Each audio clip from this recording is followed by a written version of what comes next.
Sí, es que hay gente en la puerta, a ver si se van sentando y... José María, si te parece, la persona que intervenga se puede quitar la mascarilla y los demás se la dejan puesta, ¿vale? Bueno, como tú ves. Sí, para que es que es más cómodo. Sí, te lo tienes. Sí, ahora, bueno, podéis intervenir desde allí también, desde el... Yo necesito un micrófono. Sí, díselo, dice Enrique te lo ¿Qué da. quiere decir una Enrique. pegatina? El micrófono... ¿Pero dónde pega? Que necesita el micrófono móvil. El micrófono móvil, el micrófono de mano. Sí, de petaca tenemos, pero ahora mismo no, Toño no lo... No, te dan uno... Te damos uno de mano. Ahora... El de petaca... Normalmente lo pone Toño, ¿dónde está Toño? ¿El qué? Sí, claro. Las ventanas fijales de una actriz son muy chulas.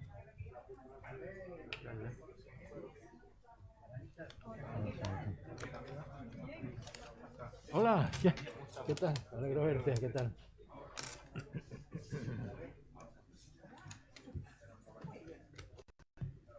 Cuando vosotros digáis. Pero digo que esto no se va a ver, ¿no? A distancia, ¿no? ¿Claro? Bien, quien intervenga se puede quitarla, ¿vale?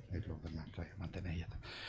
Muy bien, muy buenas tardes. Vamos a dar comienzo a la presentación de la revista Trafetana, que es la actividad que nos convoca esta tarde aquí. En mi calidad de director del Instituto de Ceutíes, decirles que para el Instituto es una gran satisfacción y un deber cumplido el haber podido volver a reeditar la revista Trafetana. Como saben, fue la revista clásica del Instituto. Nació en los años 80, en 1981 es el primer número, y tuvo una vida de 7 números, digamos la edición ordinaria. Luego se hizo una serie que se llamó Trafetana Monografías, que se dedicaba a temas monográficos. Se publicaron 9 números de esa. Hace 13 años fue el último, y de los ordinarios hace 20 ya. Es verdad que quizá la aparición de otras revistas, como fue por ejemplo Cuadernos del Archivo, donde muchas de las personas que trabajábamos, trabajábamos también en las dos revistas, pues hizo que durante muchos años Cuadernos fuera la revista de comunicación cultural más importante en la ciudad, ¿no? Pero la Junta Rectora, en el programa de 2019, que estamos elegidos, y yo como director, nos comprometimos a reeditar Trafetana como uno de nuestros objetivos de programa, y efectivamente, porque aquí estamos con ese primer número. No va a ser el último, vamos a intentar que todos los años al menos haya un número de Trafetana. Podrá ser a veces más dedicado a algún tema de monográfico, como es la ocasión, o a temas más genéricos, de que compartamos todas las secciones, y como una revista más general de investigación científica y teórica. Pero ese compromiso lo vamos a mantener, y para nosotros, como digo, una satisfacción poder cumplir el compromiso en un momento difícil, porque habíamos hablado de esto. Yo, en cuanto pude, en cuanto tomamos posesión y tal, hablé con Adolfo de la idea de este número, me encargué de que lo coordinara, y resulta que, bueno, pues se nos echó la pandemia encima. Hemos tardado un poquito, pero bueno, ya estamos aquí, estamos cumpliendo el objetivo que nos habíamos marcado y tanto Adolfo como José María compartieron toda la gestación de este número. Desde el principio, como sabéis, José María es el decano de la sección de Ciencias Sociales del Instituto, que lógicamente es la sección que más directamente implicada en el tema monográfico de estrategias para el futuro de Ceuta estaba, y lógicamente han trabajado los dos codo con codo para sacar adelante este número. Yo en ese sentido además creo que era oportuno, muy oportuno, este primer número terciar en ese debate, ¿no?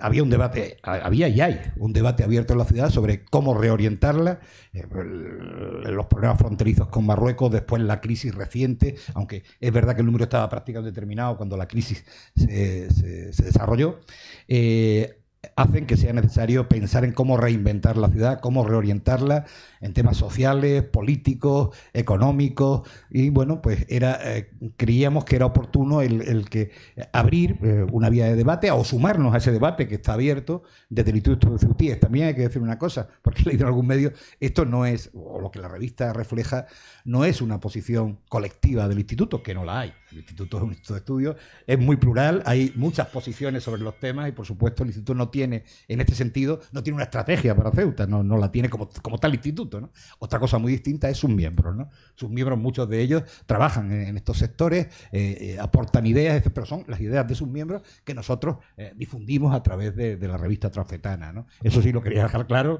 porque nadie entienda que el Instituto propone sino sus miembros, y no solo sus miembros, en la revista personas que no son miembros del instituto, otros intelectuales que han aportado, y desde luego en ese sentido nosotros estamos muy satisfechos del resultado de la revista,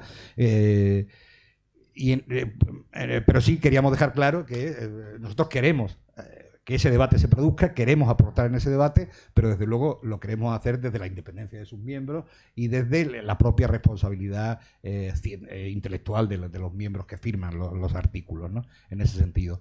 Y por lo demás, agradecer tanto a Adolfo, a José María, a nuestros compañeros trabajadores del instituto que se han volcado en sacar adelante a todos los participantes en los artículos, y bueno, pues tener eso hoy, la satisfacción de que un objetivo que nos propusimos empieza a cumplirse con este primer número de Transfetana, y también pues, poder recuperar esta cabecera histórica de la cultura ceutí a partir de este número. Yo sin más, pues le paso la palabra, pues, no sé quién del compañero antes, José María o Adolfo, a José María, para continuar con el acto. Sí, gracias, Antonio.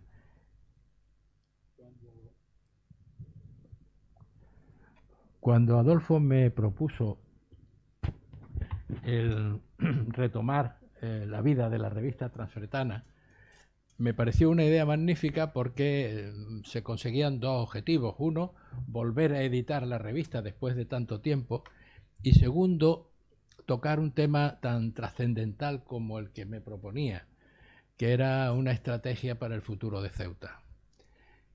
Desde que empezamos con este asunto y empezaron a colaborar diferentes personas en el trabajo que ha culminado en la revista, pues es que lo cierto es que los acontecimientos de Ceuta han ido cambiando continuamente. Es decir, que yo estoy seguro que después de cerrar la revista hay cosas que todavía habría que actualizar porque están ocurriendo continuamente novedades, ¿no?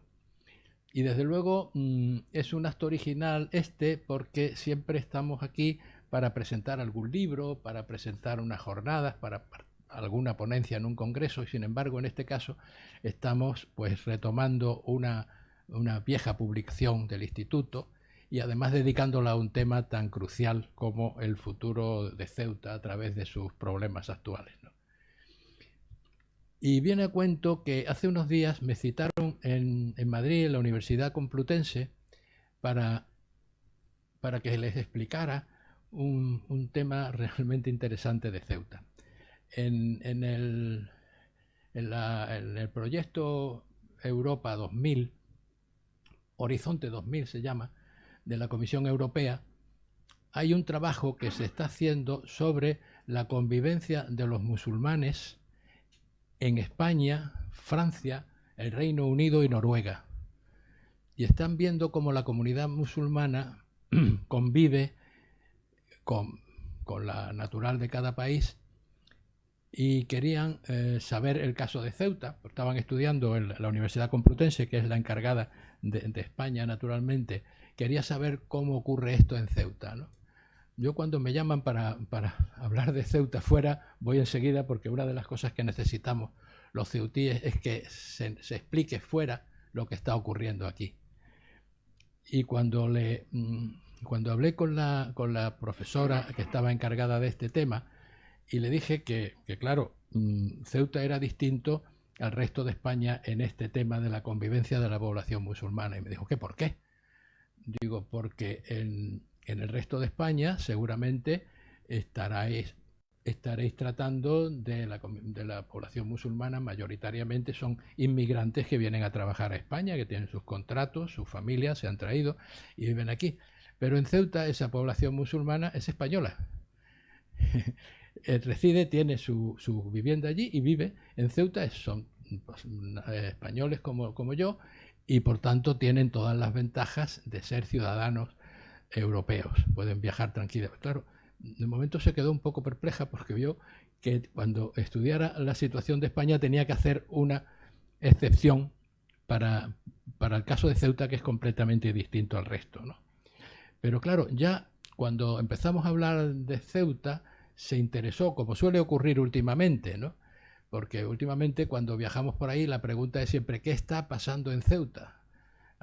Hemos salido tanto en los medios de comunicación y se han oído tantas cosas respecto a Ceuta, que cuando alguien coge a alguien de Ceuta le pregunta inmediatamente qué ha ocurrido en Ceuta. Bueno, pues yo le expliqué que estábamos soportando una presión de Marruecos continua, una presión en diversos ámbitos, ¿no? Y que culminó con el cierre de la frontera, y que luego terminó también, o aumentó incluso con la llegada de esos 9.000 inmigrantes, 1.200 de ellos menores. De manera que eso pues produjo realmente un problema adicional al que ya teníamos con Marruecos, ¿no?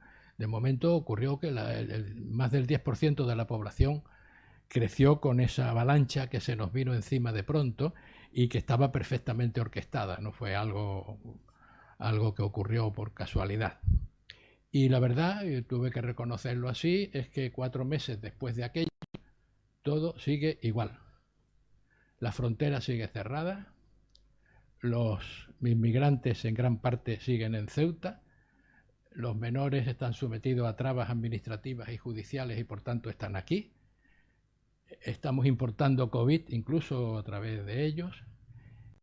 Se han creado campamentos en toda la ciudad que estamos viendo. En el recinto es tremendo ver cómo está toda esa costa llena de campamentos que no se consiguen erradicar. El puerto está lleno de menores que están intentando pasar. Es decir, que después de 4 meses todo sigue igual. Ha habido muchas promesas, muchos discursos, pero en la realidad, y todos lo sabemos, es que la situación esa sigue igual, y así lo tuve que reconocer en aquella ocasión, ¿no? Pero por eso el abordar los problemas de Ceuta en este momento y que podamos remitir este estudio tan completo a otros sitios me parece realmente importante, ¿no? Y en él el tema que me tocó desarrollar es los problemas de Ceuta en el plano nacional. En principio, Adolfo y yo habíamos quedado en que iba a ser en el plano nacional e internacional, pero desistí porque con los problemas de ámbito nacional ya tenía bastante y hemos dejado los de internacional para otro momento, ¿no? Y esos problemas que tenemos pendientes desde el punto de vista del plano internacional, como decía, pues son los que venimos oyendo desde siempre, pero que ahora los tenemos referenciados en un documento, ¿no? Estamos hablando de que seguimos sin tener, por mucho que se hable de ello, seguimos sin tener un plan estratégico para saber dónde vamos, seguimos sin estar en Bruselas y Madrid, seguimos sin saber la unión aduanera, si nos incorporamos a ella o no. El Tratado de Schengen sigue en el aire porque tampoco sabemos lo que es. La educación sigue sin adaptarse al caso concreto de Ceuta. La pesca en Ceuta ha desaparecido. Prácticamente era una ciudad eminentemente pescadora y ahora no lo es y tampoco sabemos qué vamos a hacer sobre eso. El turismo es otra asignatura pendiente. Es decir, todos esos temas se han recogido en un capítulo que luego a veces son ampliados por los estudios posteriores que vienen de diversos autores, ¿no? Y esos diversos autores que han intervenido desarrollan temas ya muy concretos, que es los que vamos ahora a ir tocando uno a uno con las intervenciones de algunos de los especialistas que han intervenido. El primero va a ser Carlos Pérez Marín. Adolfo primero. Pues nada, el primero, claro, Adolfo le corresponde hablar a Adolfo como alma mater de esta publicación precisamente. No ha sido intencionado, ¿eh? Se te ha notado demasiado. Bueno, buenas tardes a todos. Más que nada era por introducir un poco la sensación general de nuestro trabajo dentro de la revista y dentro del instituto, ¿no? No sé si está esto. Sí, ¿no? Bueno, lo primero que tengo que mostrar es mi satisfacción por haber abordado un proyecto de esta naturaleza. Para mí la verdad es que en el momento que José Antonio me trasladó la responsabilidad de reflotar la revista Trafetana, pero ello vinculado a la problemática que teníamos.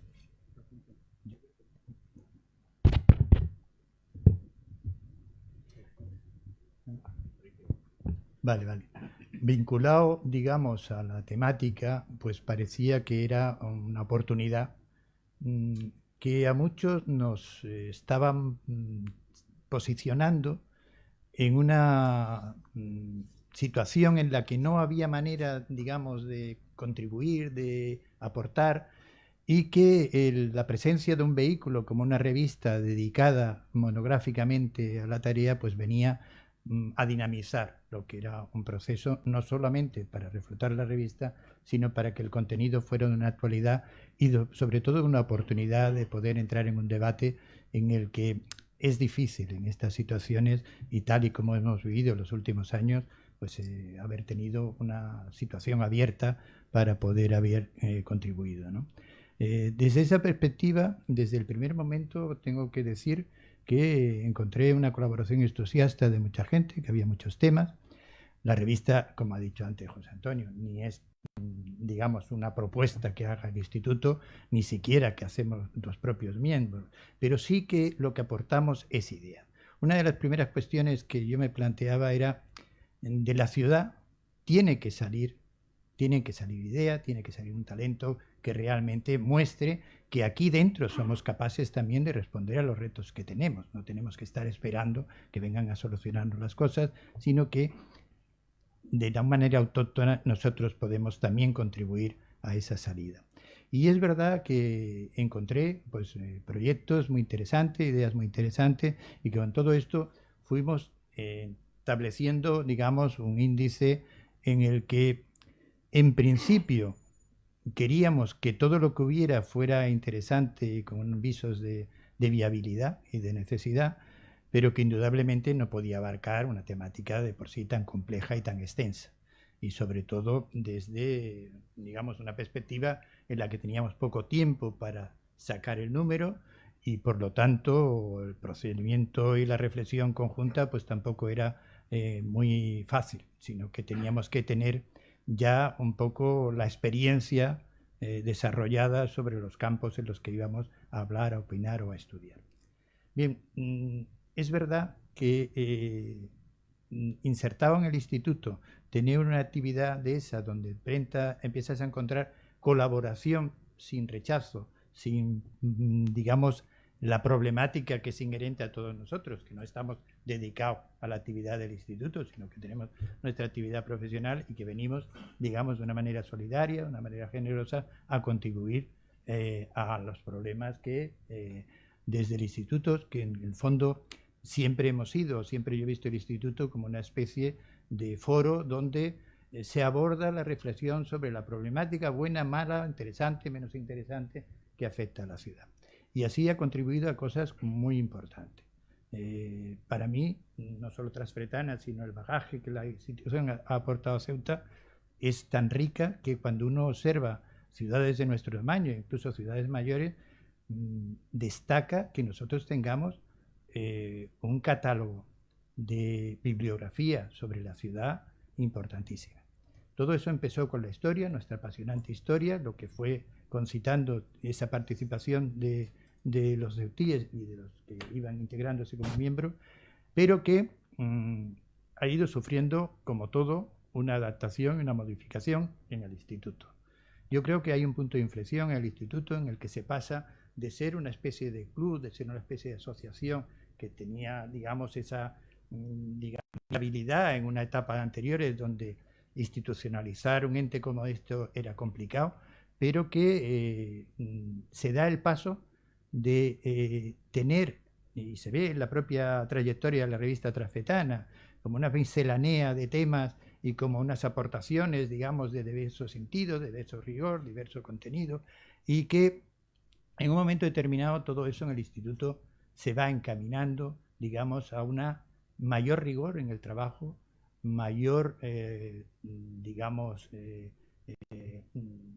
actuación académica, mayor, digamos, templaza en que el análisis sobre los temas que se iban abordando era cada vez más amplio, cada vez de un contenido muy pluridisciplinar, y por lo tanto habíamos pegado un salto desde el último número de Transfretana, se edita en el año 2001, hasta la situación que en 2020 teníamos, y donde había posibilidades de acudir a una práctica ya del instituto que tenía rigor, que no había que explicar que este tipo de trabajos hay que hacerlo con una neutralidad, adecuación, con un carácter científico, de aproximación objetiva a los temas de estudio, y por lo tanto estábamos en condiciones de sacar una revista madura sobre un tema tan complejo.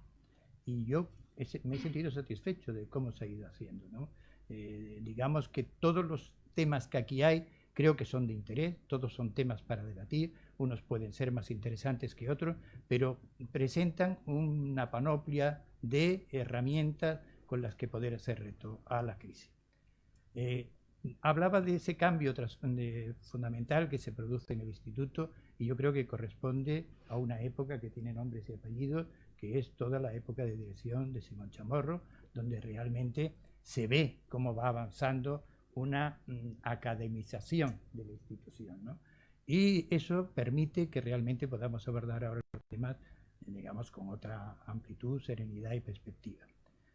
Por eso también quiero decir que en el contenido de esta revista hemos incluido especialmente un artículo inédito del propio Simón Chamorro, que tiene un carácter no solamente por su, digamos, forma de trabajar la investigación y de apartar los estudios, también muy relevante para la época en que estamos. Ahora Carlos seguramente hará también referencia al tema, porque la investigación y la aportación de soluciones en problemáticas que son realmente, pues, graves. Aquí, con el patrimonio histórico que tenemos, tener que estudiar una situación en la que puede haber una quiebra de todo un monumento, pues realmente requiere no solamente la opinión científica de un biólogo, de un geólogo, de ingenieros que han venido, y que todo eso, de pronto aquí, en Ceuta, reúne un talento impresionante para dar estudio y solución a una situación de esta.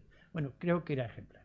De ahí se deriva también que lo que esta revista quiere hacer es ser testimonio, no ser ejemplo no solamente de que aquí hay talento para poder aportar soluciones a la crisis, para poder debatir, para poder buscar, digamos, nuevos ámbitos de la economía o nuevas formas de organizar la sociedad, sino que también se hace con optimismo, o sea, con la confianza en que la búsqueda personal, en la investigación, en el estudio, pues va a poder aportar soluciones que, si a lo mejor pueden ser discutidas o no viables, sí que son serias.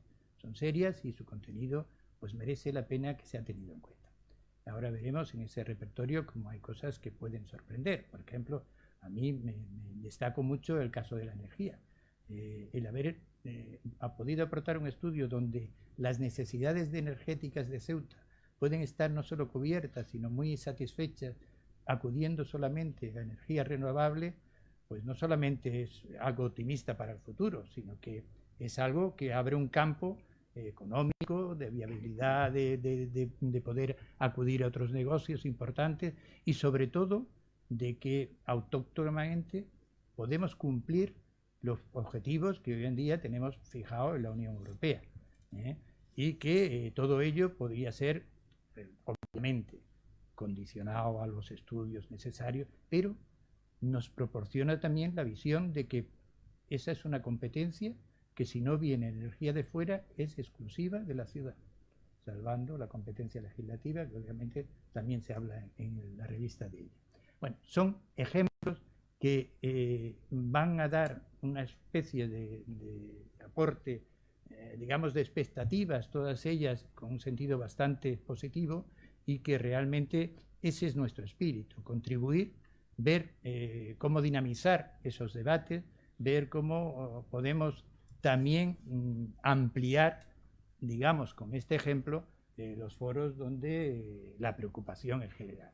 Todo ello es muy importante porque los que estamos analizando cómo va cambiando la sociedad tenemos la convicción de que estamos entrando en una nueva era, y esa nueva era tiene elementos muy preocupantes, y uno de ellos es el que nos estamos dando cuenta que en las sociedades el carácter del ciudadano está cambiando totalmente.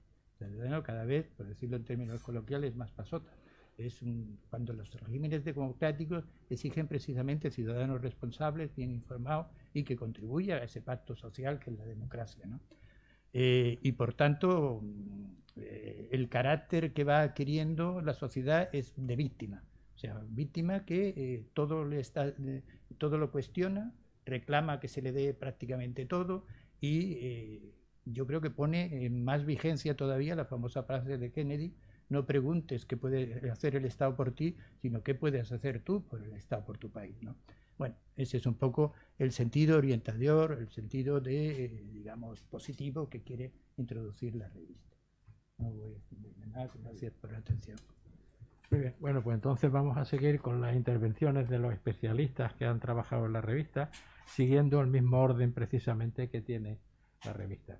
En primer lugar es Carlos Pérez Marín, que es arquitecto y miembro del Instituto de Estudios Ceutíes, que desarrolla en la revista 2 temas y se va a referir a uno de ellos. Tiene la palabra.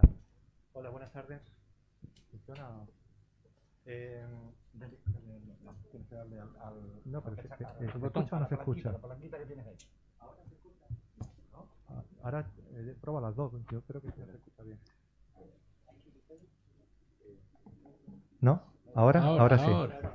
Bien, a menudo se nos dice que muchos de los problemas que tenemos en la ciudad se derivan del hecho de estar en un territorio muy pequeño, de no tener recursos naturales y de ser un territorio extrapeninsular.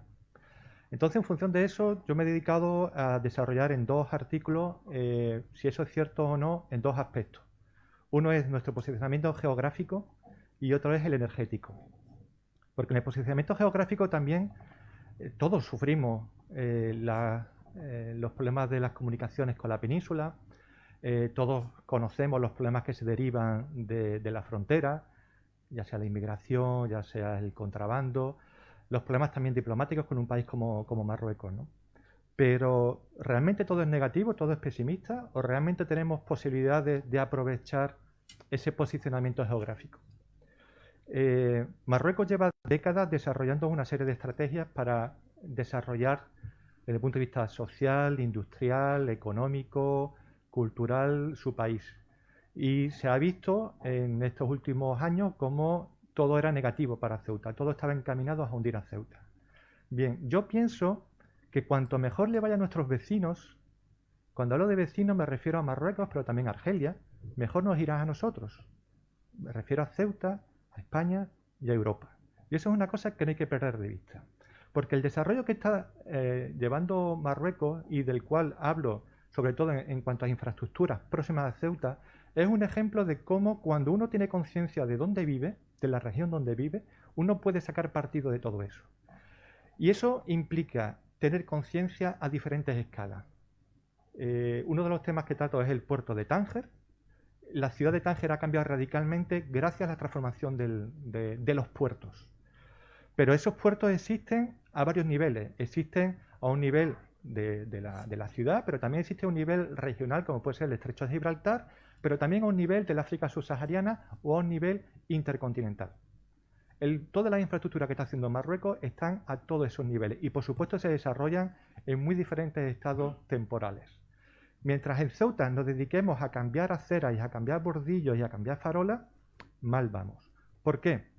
Muchas veces se dice que Ceuta puede ser una plataforma europea en África. Yo pienso que es posible, porque gracias a la infraestructura que está haciendo Marruecos, autopistas, trenes de alta velocidad, aeropuertos y puertos, nosotros nos podemos ver beneficiados.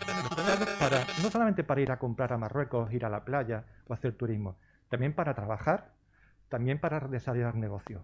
Como muchos empresarios de Ceuta han hecho, no solamente en Marruecos, sino también en África. Porque esa infraestructura no solamente nos conectan con las principales ciudades marroquíes, también con África. Lo desarrollo más en la revista, pero por ejemplo hay una comisión entre Marruecos, Argelia, Túnez y Libia para conectar en el día de mañana, cuando las fronteras estén abiertas, para conectar sus trenes de alta velocidad. ¿Eso tiene influencia en Ceuta? Pues sí. Insisto, no solamente para la gente de Ceuta o de Europa que pueda utilizar Ceuta como base, pero también nos podemos pensar en que ¿qué va a ocurrir ahora cuando se abra la frontera y ya no hay contrabando? ¿Va a ser suficiente esa frontera? ¿No vamos a tener que ampliarla? Porque quizás la gente de Tánger, de Casablanca y de Rabat que venían antes, que dejaron de hacerlo por los problemas de los bloqueos, quizás ahora vengan también. El día que se abra la frontera con Argelia, pues resulta que el tren de alta velocidad desde Orán, que tiene una metrópoli de 7 millones de habitantes, hasta el Estrecho, pues va a estar en menos de 4 horas. ¿Y eso por qué es importante? Eso es importante porque eso significa que va a haber una cantidad de nuevos flujos que pueden tener su impacto en Ceuta. Un ejemplo también más claro, los aeropuertos. Me puse a buscar cuántos vuelos directos hay desde Madrid a países africanos, excluyendo el Magreb. Solamente hay 3. Casablanca tiene 25. Eso explica que yo tenga un montón de amigos del mundo de las finanzas, arquitectos marroquíes que estén trabajando en Etiopía, en Costa de Marfil, en Camerún, en Senegal, en Mauritania, en muchos sitios. Yo sé que hay ceutíes que han trabajado también en Mauritania y continúan representaciones de marcas para toda África. Es decir, que no estamos hablando de crear nuevas oportunidades, sino de reforzar también, desde el punto de vista identitario, nuestra conexión con África. Al igual que está haciendo ahora Marruecos, ¿no? Eso hace también que, por ejemplo, si alguien de Ceuta tiene que irse a Estados Unidos, pues se piense que es más rápido y más económico y más cómodo irse por Casablanca o irse por Madrid. Yo lo puedo decir porque hace 2 años tuve que hacerme esa pregunta y al final me fui por Casablanca, que tienes conexiones directas con Nueva York y con Boston. Pero si me tengo que ir a Qatar, como hace 2 o 3 años, también es más rápido irse por Casablanca que no tener que ir hasta Madrid. Con lo cual esas infraestructuras al final lo que están es facilitándonos las cosas. Ahora bien, todos esos nuevos flujos que se están creando hay que tenerlos en cuenta porque hay 2 infraestructuras claves en la ciudad que, como no las cambiamos radicalmente, vamos a seguir con la misma crisis, la frontera y el puerto. La frontera, porque se van a generar muchos nuevos flujos y si no se le ganan terrenos al mar, no vamos a poder tener espacio suficiente para poder acoger a todos esos flujos. Y el puerto no como que debiera estudiarse cómo el puerto puede sacar partido también de esa posición geográfica complementándose con Algeciras y con Tánger, pero también porque los espacios marítimos es también el futuro de Ceuta. Es decir, Ceuta tiene que crecer. Ahora, ¿cómo va a crecer? ¿Dejando simplemente los terrenos que nos va legando el puerto? No. ¿Eso al final qué implica? Eso al final implica que si tenemos en cuenta las posibilidades de que un europeo, un ceutí, pueda ir a África o que alguien de Argelia venga a Ceuta, pues tenemos que pensar, como he dicho, en la frontera, pero para poder resolver el problema de la frontera hay que resolver el problema legislativo. Por eso, el Colegio de Arquitectos lleva años pidiendo no una ley del suelo, una ley de ordenación territorial integral. Porque vamos a tener que coger y ganarle terrenos al mar. Vamos a tener que coger y modificar artículos de leyes como de costa para poder adaptarlas a las realidades de Ceuta. Y no se están pidiendo algo imposible, es algo que se puede hacer y que fácilmente. Simplemente hay que tener conciencia de cuáles son nuestras posibilidades y pedírselas a Madrid. Y no esperar que Madrid venga y nos diga qué es lo que va a hacer en la frontera sin tener ni idea de lo que pasa a un lado u otro de la frontera. Bien, el segundo artículo sobre la energía. Tenemos una planta diésel. La energía de Ceuta parece ser que es la más cara y la más contaminante de toda España. Como somos un territorio pequeño, tenemos recursos, pues eso es lo que hay que hacer. Entonces me dio por estudiar simplemente cuáles son las posibilidades de energías renovables que tenemos hoy en día, que básicamente es la eólica y la solar. Con los datos que hay, que tampoco hay muchos datos, la ciudad está estudiando ahora cuáles son los consumos de Ceuta, pero hay un estudio de una consultora de monitor Deloitte que hizo para Endesa hace un par de años, en la que se estima que actualmente el consumo en Ceuta son unos 200 gigavatios horas anuales. Y que de aquí al 2040 eso va a pasar a 466. Bien, desde el año 2010 el gobierno de la ciudad viene trabajando en un cable eléctrico que conecte la península con Ceuta, que es una buena idea, pero a mí me hace preguntarme qué ocurrirá si algún día ese cable se rompe. Puede ser un arrastrero o puede ser un sabotaje. Endesa dice que no, o la red eléctrica dice que no, que eso va seguro. Sí, pero el que conecta la Tarifa con Marruecos, que creo que hay dos, uno se rompió en el año 2019 y se pegó 6 meses y tuvieron que bajar, digamos, la potencia que pasaba por uno de los cables. Es decir, y bueno, y después, ¿qué es lo que te dicen? ¿No? Que si se rompe, bueno, pues hay que mantener la central de Endesa y ya está. Yo me pregunto, ¿quién va a pagar las multas de la Unión Europea por seguir contaminando? Sobre todo, ¿hay recursos o no hay recursos? Si analizamos la energía eólica terrestre, que es menor, la urbana y sobre todo la marina, que hace poco, en el mes de julio, ha sacado a exposición pública el gobierno la ruta de la eólica marina en España. Con eso y con la aerotermia, prácticamente podemos llegar a casi 800 gigavatios hora anuales. Es decir, casi el doble de la energía que vamos a necesitar de aquí al 2040. Pero es que para mí personalmente, hacer el cable o desarrollar todas esas energías renovables, que muchas de ellas la tecnología existe actualmente, otras habrá que desarrollarlas en función de las características de Ceuta, ¿por qué vamos a seguir siendo dependientes de la península cuando podemos ser autosuficientes? ¿Por qué? Una de las propuestas que hago, y ya no solamente para el tema de la energía, son temas que yo he aprendido en el desierto, cuando la gente tiene que buscarse la vida con lo que tiene, que generalmente no es mucho, es algo de madera, tierra y un poco de agua. Yo plantearía, si nosotros fuéramos una isla en mitad del Atlántico, que no perteneciéramos a España, que no pertenecemos a la Unión Europea ni a ningún otro país, y tuviéramos que ser nosotros autosuficientes en todos los sentidos, o sea, si nadie fuera a financiarnos ni a ayudarnos, nos tendríamos que poner a pensar cómo salir de nuestras propias crisis. Después, si tenemos la suerte de ser españoles y de estar en la Unión Europea, todos se dan ventaja. Pero si pensamos en el peor de los escenarios, yo creo que podríamos sacar muchas más conclusiones. Como así ha sido con el tema este energético, yo fui el primero que me llevé una sorpresa cuando dije, pero anda, pero si es que con esta tecnología es que llegamos al doble. Quedaba el tema del almacenamiento. Y es otro tema importante porque la Unión Europea tiene muy claro que de aquí al 2050, o sea, que a partir del 2050 la principal fuente de energía va a ser el hidrógeno. El gobierno de la nación solicitó a las grandes empresas, es decir, a Naturgy, a Iberdrola y a Endesa, sus proyectos para el hidrógeno. En un principio estaban todos los territorios extrapeninsulares, estaba Ceuta, pero después lo quitaron. A mí en delegación de gobierno me dijeron que como ya vamos a tener el cable, ya que para qué vamos a tener el hidrógeno. Entonces, ¿ahora qué pasa? Que cuando tengamos los coches de hidrógeno a partir de 2028 ya generalizados, el hidrógeno lo vamos a tener que traer en barco desde Algeciras, cuando nos podría venir muy bien para toda esa energía que podamos producir nosotros y ser otra vez autosuficientes. Para terminar, simplemente hacer mención al artículo del fuerte de Aranguren de Simón Chamorro, porque también es cierto que pone de manifiesto las capacidades que tiene Ceuta para, aunque sea un proyecto mínimo, de atraer gente que pueda aportar soluciones, muchas de ellas de Ceuta y otras de fuera. Yo en aquel momento, estamos hablando del año 98 al 2000, yo dirigía la escuela de taller fuerte del campo exterior, yo llevaba un año fuera de la carrera. Los fuertes es una cosa que bueno, que yo le tenía mucho cariño porque de pequeño siempre había ido con mi padre, que era el jefe de la comandancia de obra, y ante la existencia de una grieta que dividía el fuerte en dos, pues yo acudí a la Laboratorio de Control de Calidad, José Miguel Pellicer por aquel entonces y Juan José García Valero, que llamaron a Simón para que él hiciera el estudio también desde el punto de vista geológico, ¿no? Tengo que recordar que Juanjo García Valero, que por desgracia falleció en abril, es una persona, era un químico, era de aquí de Ceuta. Ese señor había llegado a hacer informes del estado de las microfisuras de los leones de la fuente del patio de leones de la Alhambra. Y había llevado el control de calidad de Media Expo de Sevilla.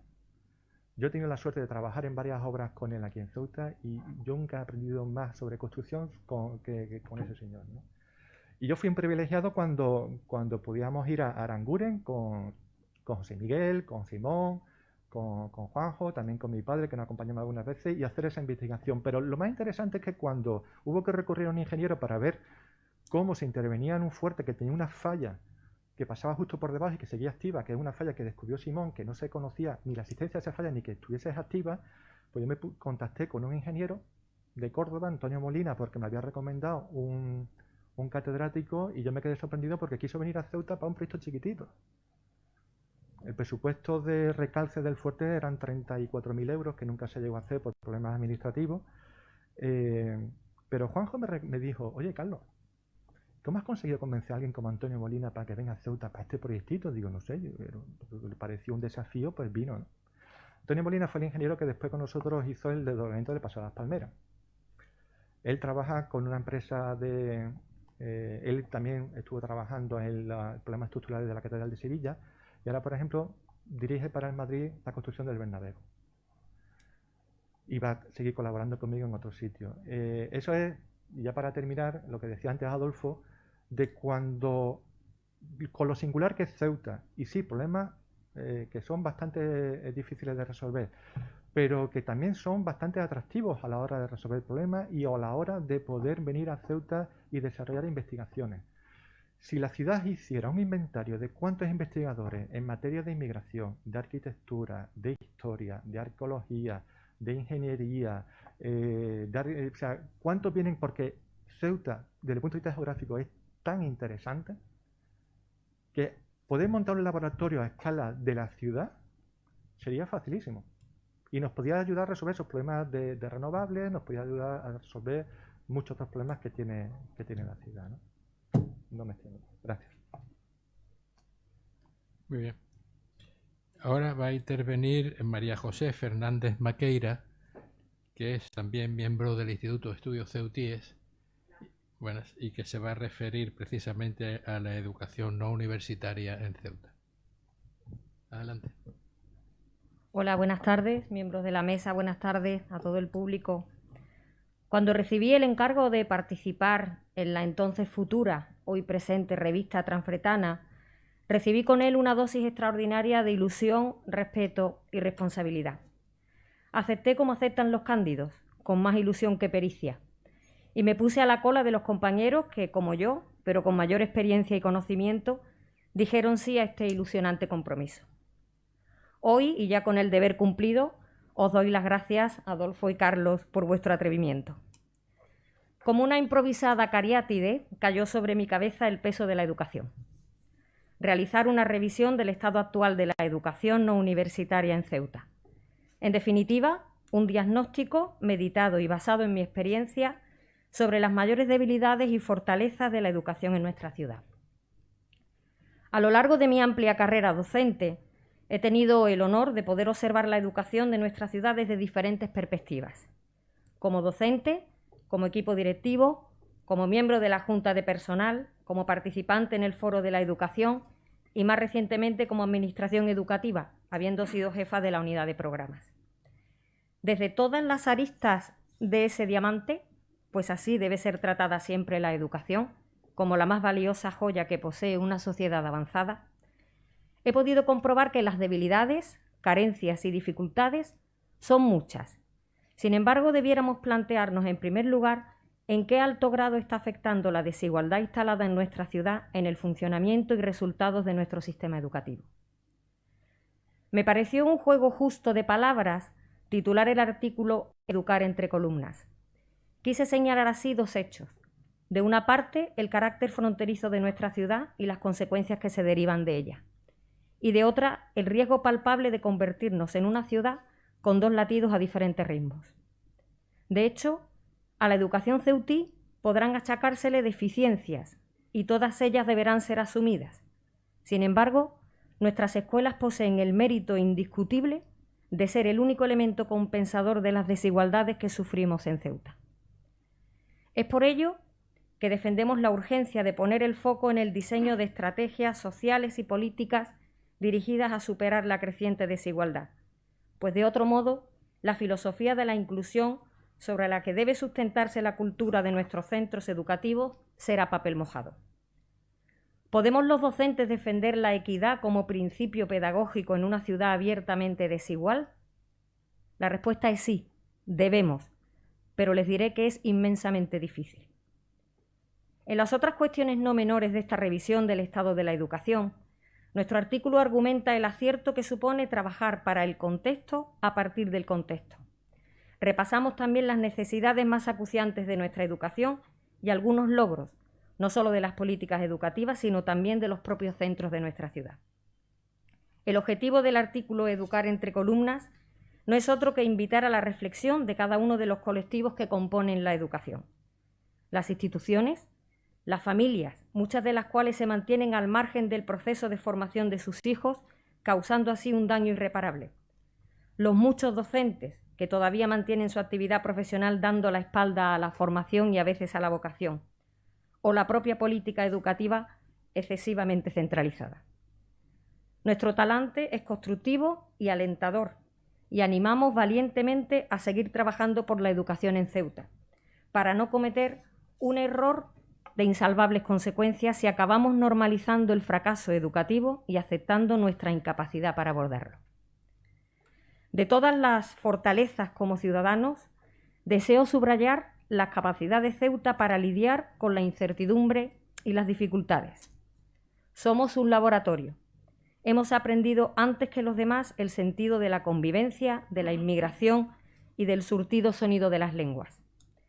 Debemos avanzar hacia la convivencia real y efectiva, hacia la igualdad de oportunidades, hacia la interculturalidad como muestra de riqueza social. Esa y no otra es la ciudad a la que debemos aspirar porque es lo que éticamente nos merecemos. Muchas gracias. Muy bien, muchas gracias. Bien, ahora va a intervenir, aunque a distancia, Fernando Nieto Conde, que es experto en temas de la Unión Europea y miembro del Instituto de Estudios Ceutíes, que se va a referir a la economía azul, un plan para la reactivación del sector pesquero, acuícola y de la industria transformadora. Vamos a verlo en vídeo. Adelante.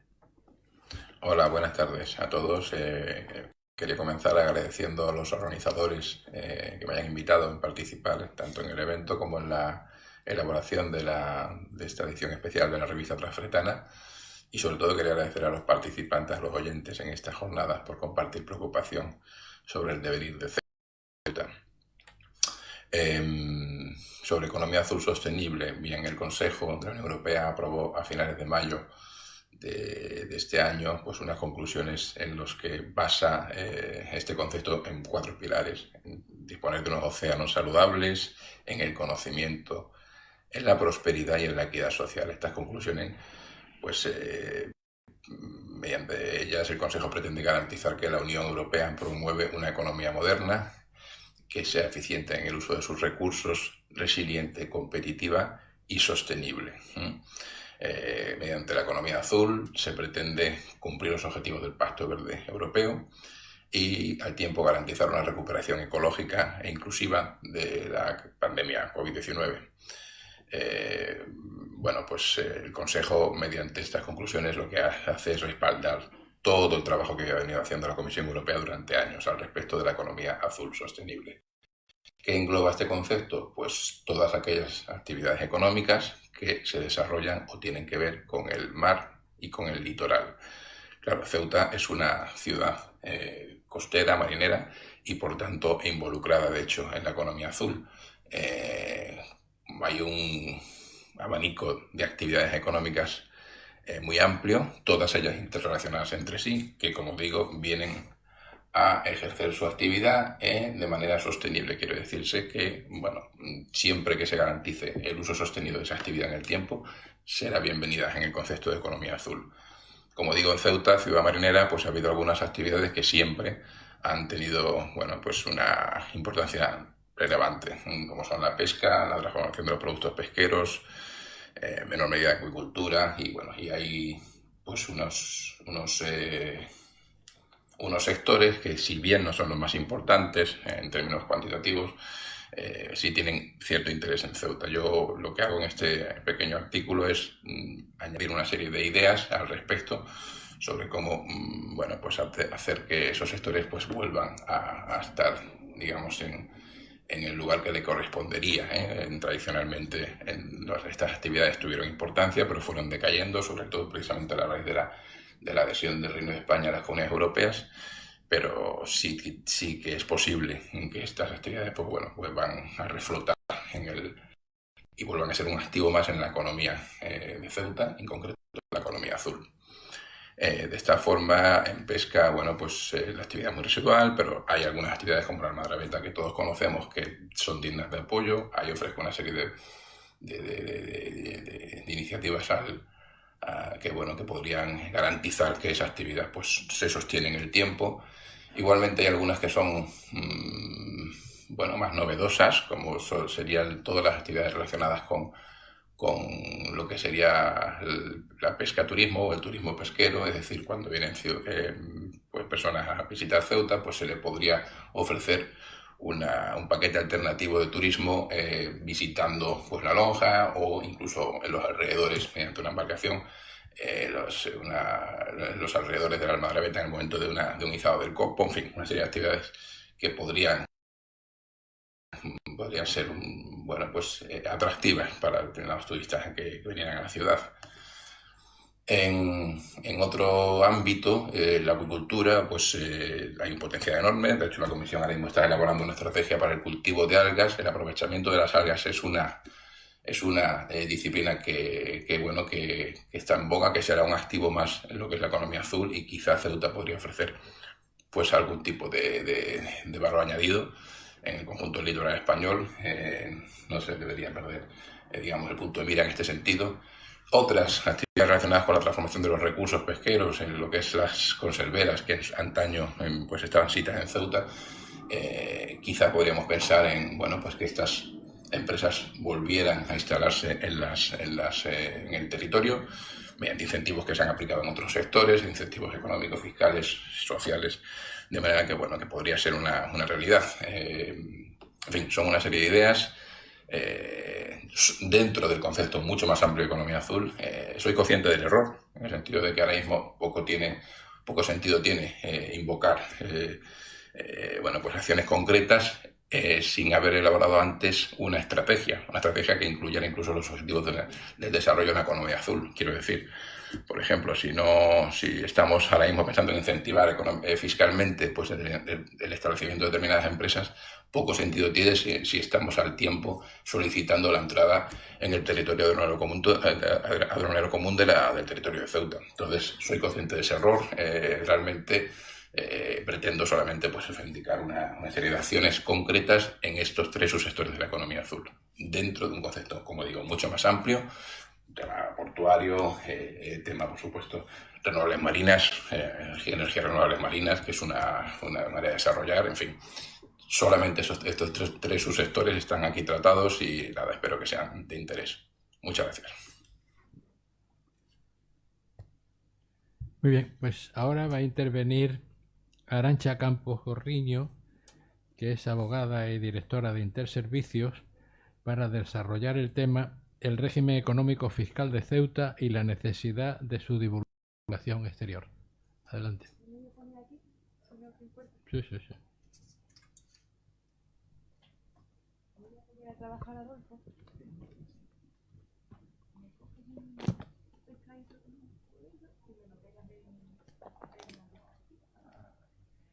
Bueno, yo es que me ha tocado un tema árido y entonces voy a intentar hacerlo lo más entretenido posible. Por eso pongo a trabajar a Adolfo. En el artículo, bueno, muchísimas gracias por dejarme participar en la revista. ¿Te puedes quitar la mascarilla si quieres? Vale.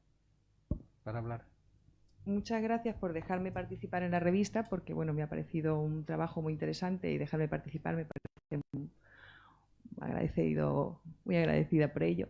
Y bueno, en definitiva, las ventajas fiscales de Ceuta, el problema que tienen es que cuando algo no se conoce, no existe.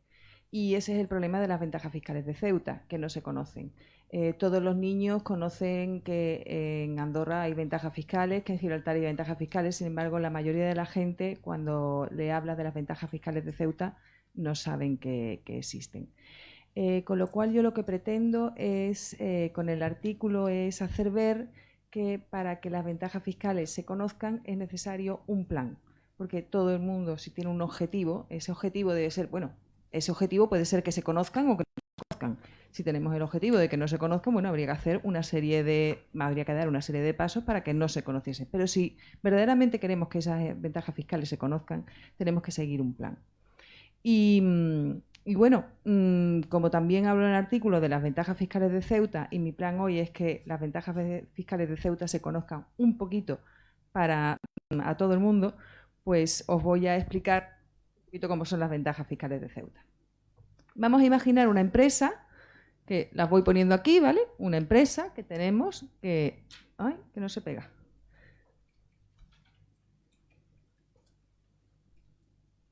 Una empresa. Esta empresa tiene un beneficio de 600.000 euros. Entonces, estos 600.000 euros tiene dos accionistas. Estos dos accionistas se llaman Estrategio y Planificación. Estrategio y Planificación, cuando terminan su año fiscal, van a su directora y le dicen: oye, directora, que tengo 600.000 euros de beneficio, repártenos 300.000 a uno y 300.000 a otro. Y entonces la directora le dice: no, mira, no podemos porque hay que pagar impuestos. Si esta empresa estuviese en Península, pagaría un 25% de los 600.000 euros, con lo cual pagaría 150.000 euros, ¿vale? Si estuviese en Ceuta, esta empresa pagaría 75.000. Bueno, pues ya vemos que el impuesto de sociedades, los impuestos que pagan las empresas, son el 50%. ¿Cuál sería la cuenta? Bueno, pues cuando la directora va a repartir los beneficios, si esta empresa estuviese en Península, serían 450.000 euros lo que tendría que repartir, porque le ha quitado los 150.000. Sin embargo, si estuviese en Ceuta, en vez de repartir 450.000, tendría para repartir 525.000. Bueno, pues vamos bien. Entonces, le dicen a la directora: venga, reparte, cada uno lo suyo. La directora les dice: bueno, tenéis que pagar.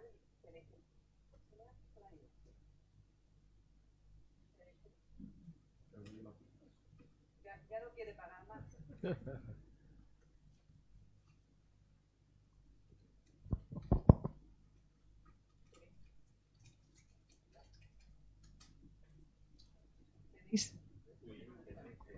¿Me oís? Arancha, un momento.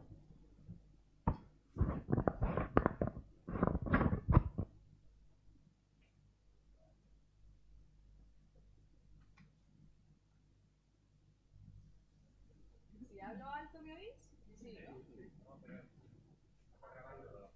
Que está grabando.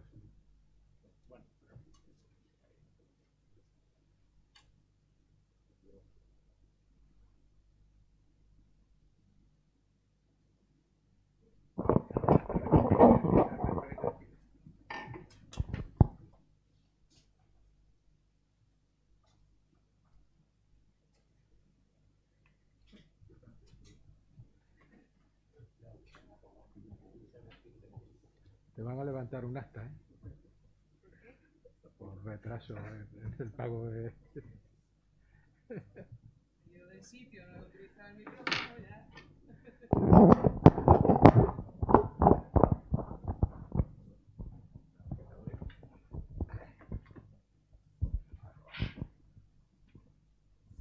Bueno, como iba diciendo, hemos pagado ya el impuesto de sociedades.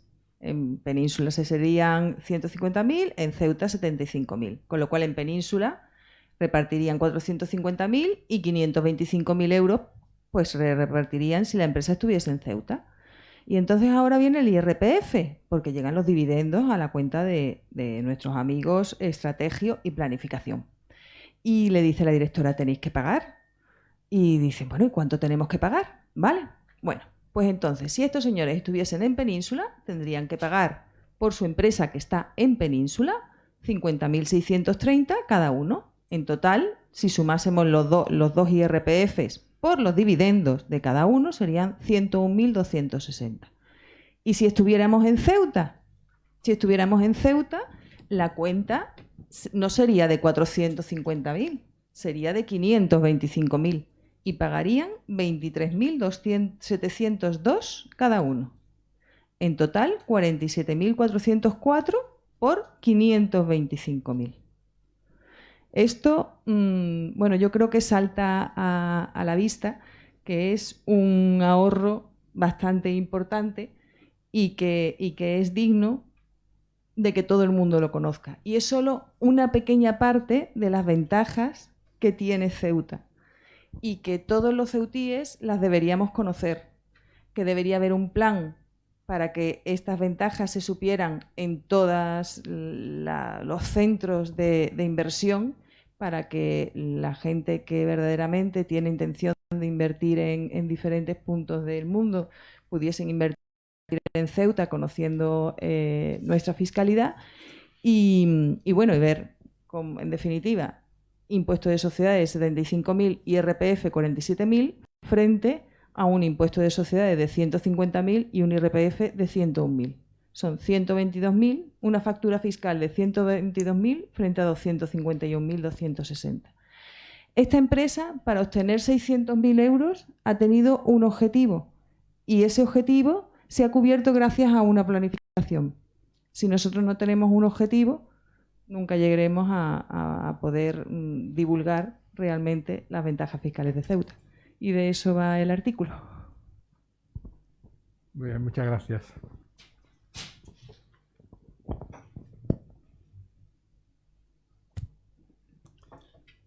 Y ahora tenemos otra intervención a distancia, que es Consuelo Laiz de Castro, que es profesora titular de Ciencias Políticas en la Universidad Complutense. Y va a tratar de democracia y buena gobernanza. También en un vídeo porque está en Madrid.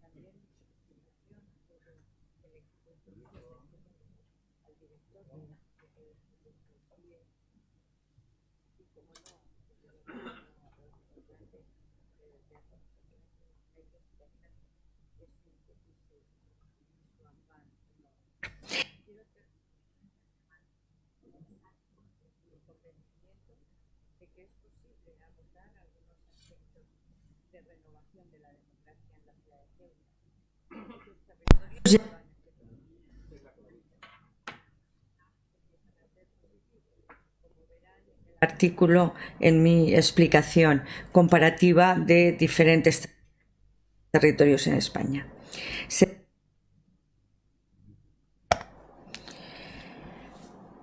Buenas tardes, soy Consuelo Laiz y les envío un saludo cordial a todos los asistentes al acto de presentación de la revista Transfretana.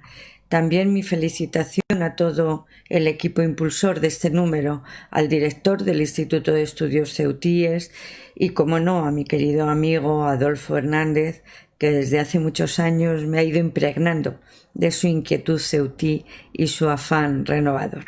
Quiero transmitirles desde Madrid mis ánimos y mi convencimiento de que es posible abordar algunos aspectos de renovación de la democracia en la ciudad de Ceuta, Otros territorios ya lo han empezado a hacer en España y los resultados empiezan a ser positivos, como verán en el artículo en mi explicación comparativa de diferentes territorios en España. Se trata de activar iniciativas ciudadanas viables que sean impulsoras del buen gobierno y animen a los poderes públicos a sumarse a la gobernanza. Esto quiere decir que hay que empezar desde abajo, no esperar a la iniciativa de los poderes públicos, pero sí mostrarles el camino de su incorporación.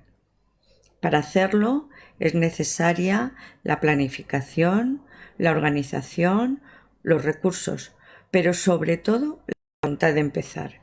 Empezar una vez más para algunos o para muchos. Empezar con una colaboración entre la ciudadanía, las administraciones públicas y los representantes políticos. Aunque sea un pequeño paso, aunque sea una primera pequeña actividad, pero ha de estar impregnada de ese nuevo espíritu innovador, más horizontal, más flexible, más tolerante. Ese ha sido el principal motivo que ha orientado mi artículo. Creo que es viable incorporar algunas propuestas renovadoras en la gestión pública y democrática de la ciudad, como son los formatos deliberativos en la toma de decisiones, las asambleas ciudadanas o los presupuestos participativos. La convivencia multiétnica de la ciudad es ya un valor de partida a favor de la gobernanza. Ahora se trataría de activarla, de darle el valor que tiene y poner en marcha nuevas formas de inclusión social, porque así aumentamos la participación y es posible que se reduzcan las desigualdades sociales. Les deseo muchos éxitos en su actividad, muchas gracias y un saludo para todos. Muy bien. Pues había una intervención que estaba prevista, pero ha tenido problemas familiares, no ha podido intervenir el general Juan Carlos Domingo Guerra, que es general de división y diplomado de Estado Mayor, que presenta un trabajo muy interesante que se llama Seguridad y Defensa, la protección de Ceuta y la OTAN. Creo que vale la pena que prestemos especial atención a él y si no ha podido intervenir, que iba a intervenir con un vídeo desde la península, pero no ha podido a última hora, pero sí quiero hacer mención al mismo, ¿no? Y ya por último, va a intervenir esta noche mi compañero Francisco Javier Martínez Medina, que es vocal de investigación del Instituto de Estudios Ceutíes, y a las becas y ayudas a la investigación del Instituto de Estudios Ceutíes. Adelante. Gracias. Hola, buenas tardes. Bueno, pues bien, mi participación en la revista se basa en un artículo en el que he hecho una recopilación de información, realizo un balance de la actividad del Instituto de Estudios Ceutíes con respecto al fomento de la investigación. Lógicamente, cualquier actividad del instituto y también el fomento de la investigación siempre lleva esa condición ineludible de que debe tratar algún aspecto de Ceuta o de su entorno más inmediato. Son nuestros fines definidos en el estatuto.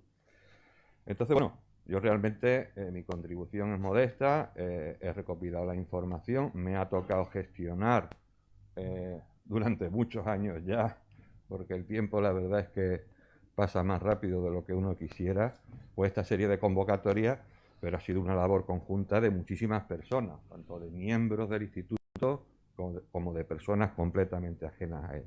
Y entonces, bueno, ofrezco un pequeño repaso histórico en una primera etapa de 1970 a 1980, en la que, bueno, el instituto está en un formato embrionario, pero sin embargo se desarrollan actividades de estudio, de apoyo económico a actividades de investigación, con las dificultades que nos podemos imaginar en aquellos tiempos. El instituto tuvo una época de parón en su actividad, la recobra en 1989 y en ese momento pues empieza a desarrollar convocatorias en régimen de concurrencia competitiva de becas de investigación, es decir, se presentaban solicitudes, se valoraban, se estudiaban y luego las que cumpliesen los requisitos y tuviesen su valor, se les otorgaba una dotación económica.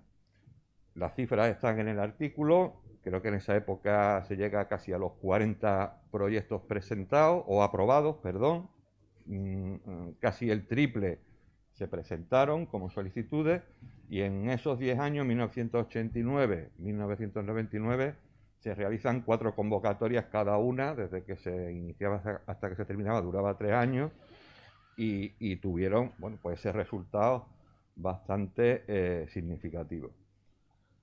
En 1999, año 2000, existe ese replanteamiento del instituto, esa reorganización, encabezada por el director del instituto en aquellos momentos, que era don Simón Chamorro Moreno, mi maestro, y entonces cuando él se plantea empieza a organizar y a canalizar y organizar ese esfuerzo.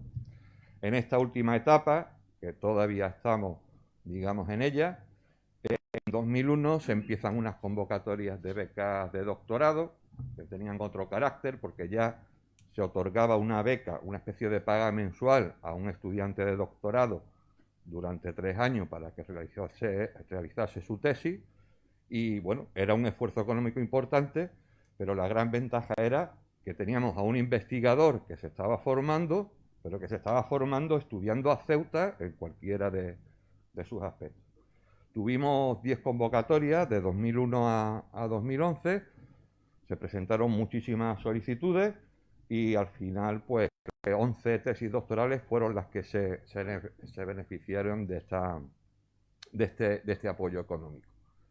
Cuando ya las becas de doctorado estaban en marcha, en 2006 se retomaron esas convocatorias de ayuda, que la gran diferencia es que se apoya un proyecto, pero es un proyecto de una duración muy determinada, puesto que su plazo máximo es de 1 año, como mucho con una prórroga de 6 meses adicionales. Es decir, como mucho en 1 año, es decir, un estudio, una investigación, pero con un carácter mucho más puntual y también el esfuerzo económico que realiza el instituto, pues algo inferior. Bien, en 2006 se retoman las convocatorias, pero en ese momento lo que se decide y se hace todo lo posible es que esas convocatorias se convoquen todos los años, ¿vale? Con todo el esfuerzo que eso supone de recepción de solicitudes, evaluación de candidaturas, cada una, el objetivo es que se tengan un mínimo de 3 informes de asesores externos, es decir, el instituto, la Junta o la Comisión no decide, sino que recaba el apoyo de estos asesores, y un trabajo en el que está involucrada una gran cantidad de personas, de expertos, cada uno en su tema.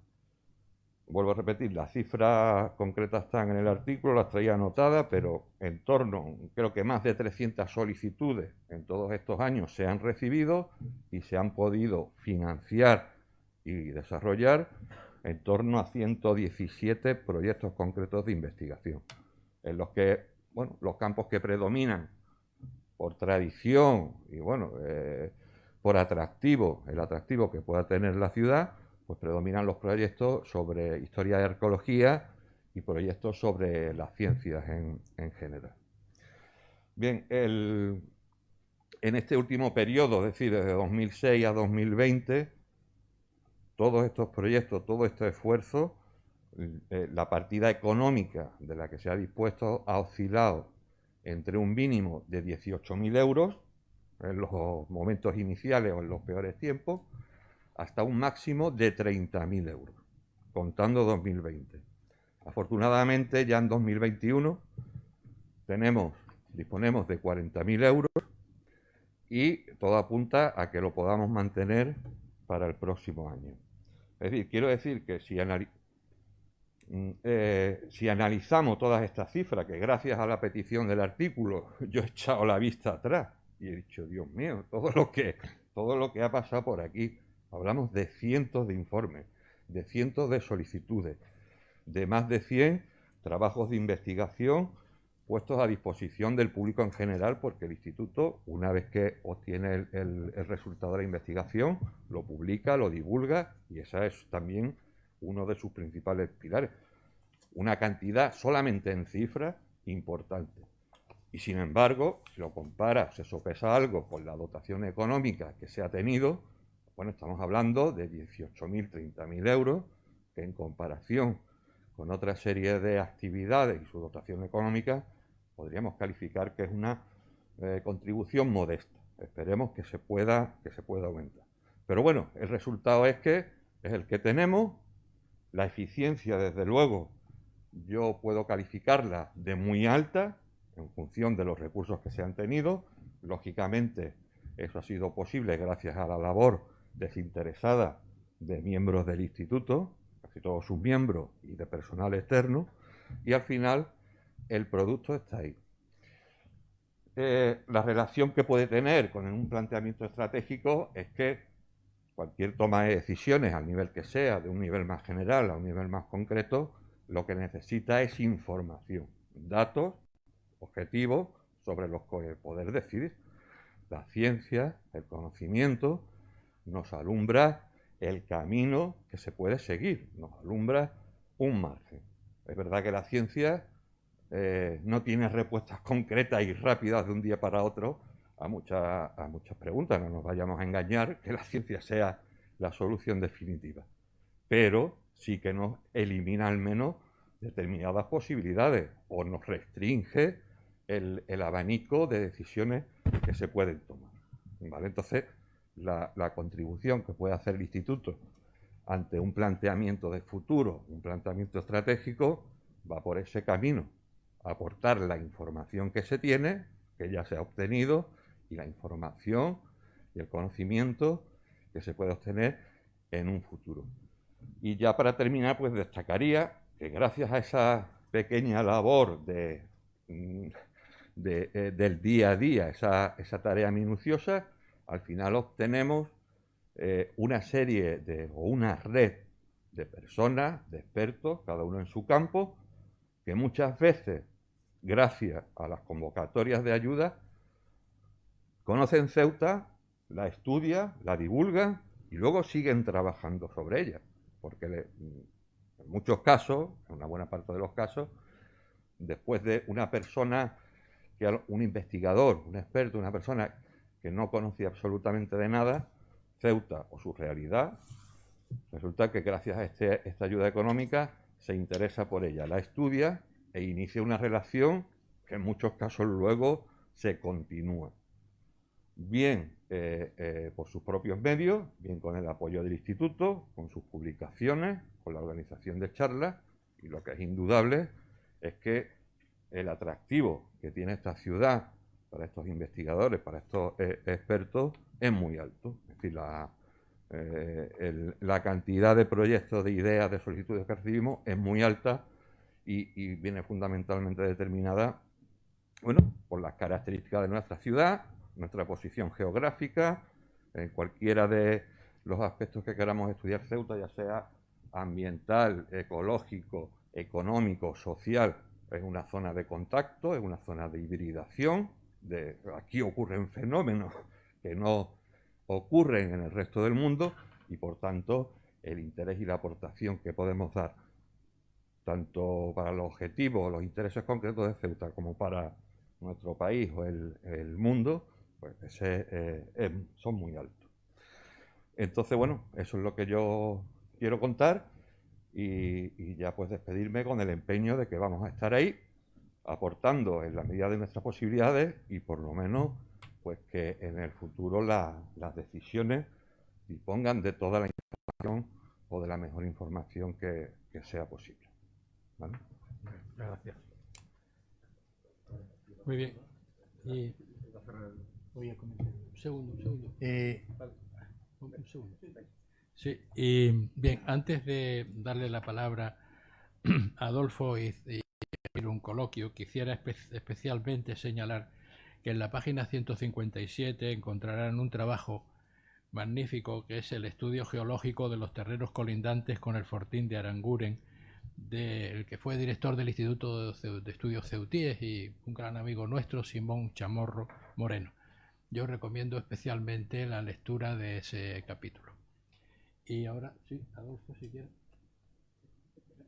Solamente dos menciones. Una, la disculpa de José Pedro Pedraja, que por razones de enfermedad familiar Pedraja, sí.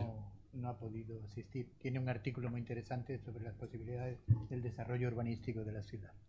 Y también quería señalar pues, que todos aquellos que lo deseen pueden disponer de un ejemplar de la revista, en el cual la sorpresa es que al final, siguiendo la dirección que la revista Transfretana tenía, incluimos unas páginas dedicadas a un remanso de belleza, como puede ser la poesía o las ilustraciones, la poesía de María Jesús Fuente y las ilustraciones de Vicente Álvarez.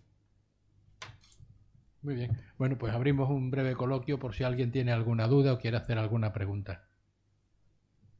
Sí. Mira, para que te diga, estamos retransmitiendo en directo, Carlos, grabándolo. Bueno, pues buenas tardes, buenas noches ya. En primer lugar, bueno, agradeceros profundamente el trabajo que habéis hecho a los tres y al resto de miembros del instituto y al resto de autores. Daros la enhorabuena y el agradecimiento como presidente del instituto, como miembro y como uno de esos becarios que consiguió terminar su tesis doctoral gracias a las becas del Instituto de Estudios Ceutí, al que estaré siempre agradecido. Y como miembro del gobierno, pues leeré con atención el número, este número extraordinario, bueno, este número 8 sobre estrategias para el futuro de Ceuta, que creo que bueno, todas las aportaciones son bien recibidas en una tarea tan difícil como diseñar un futuro para la ciudad. Como miembro del gobierno, fui el encargado precisamente de sacar adelante este plan estratégico para la ciudad, que como sabéis pues tardó mucho tiempo en ver la luz. Es complicado poner de acuerdo a mucha gente y veis un poco la situación política que tiene la ciudad. Hablaba la profesora de Ciencia Política precisamente de esa comparativa en términos de dinámicas democráticas con otras comunidades. Lo cierto es que ahora mismo la ciudad tiene un problema importante, está sufriendo unos problemas importantes y quizás el más importante es el generar confianza. Por eso ahora mismo es fundamental que podamos generar confianza para poder traer inversores, para poder que conozcan esos beneficios de nuestro régimen económico y fiscal especial. Ahora mismo estamos en una situación muy grave. Yo os agradezco profundamente este trabajo porque lo necesitamos. Nada más. Muchas gracias. Sí. Ahí me gustaría, en primer lugar, ya que tengo la ocasión, agradecer a Carlos. Mi mandato ha coincidido básicamente con la consejería, o el momento de estar en la consejería de Carlos Rontomé, y agradecerte desde la dirección del instituto y desde trasladando la opinión de la Junta Rectora, tu dedicación. Es decir, siempre has estado abierto a cualquier ayuda y apoyo que te hayamos pedido en ese sentido, y por supuesto nuestro agradecimiento a la ciudad que financia generosamente el instituto, sin lo cual sería imposible llevar adelante sus tareas, ¿no? Pero yo sí quiero dejar constancia en el hecho de Carlos. Además, ya habíamos sido compañeros del instituto, hemos compartido en muchas ocasiones tribunas y trabajos incluso, y agradecerte. Lo único que de la dirección del instituto puedes decir por lo menos de tu mandato, ha sido de plena apoyo, colaboración, y en ese sentido estamos muy agradecidos. Muy bien. ¿Alguna otra pregunta?